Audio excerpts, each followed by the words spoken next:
कैसे दूसरों के लिए जीना सीखें। एक लड़की थी जो बहुत ही मोटी थी और हमेशा अपना वजन कम करना चाहती थी, लेकिन कर नहीं पाती थी क्योंकि वो बहुत ही आलसी थी और हमेशा अपने ही भले के बारे में सोचा करती थी। अपने बढ़े हुए वजन को कम करने के लिए उसने रोज सुबह सुबह दौड़ लगाना शुरू कर दिया।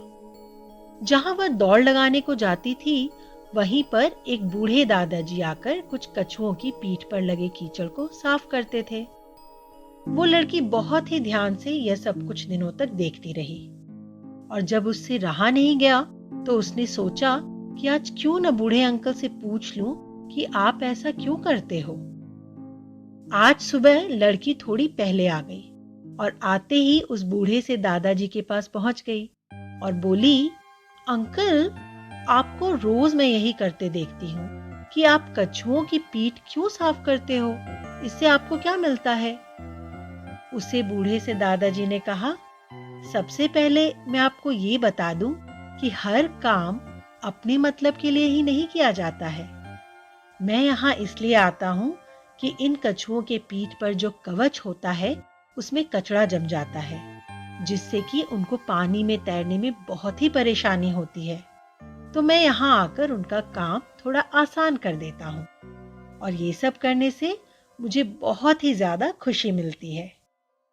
लड़की उस दादाजी का चेहरा देख रही थी और उसने उनसे कहा कि मेरे मन में जो सवाल है आप कहो तो मैं पूछ लूं। दादाजी ने बड़े ही प्यार से बोला, बेटा, आपको जो भी पूछना है पूछ लो।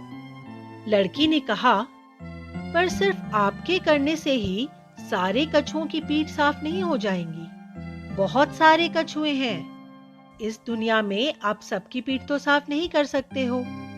इस बात को सुनकर दादाजी ने बोला, मुझे भी ये बात पता है कि मैं सबके पीठ तो साफ नहीं कर सकता, लेकिन जितना मुझसे हो सकता है उतना तो मैं करूंगा और इससे कुछ का हल तो हो ही जाएगा।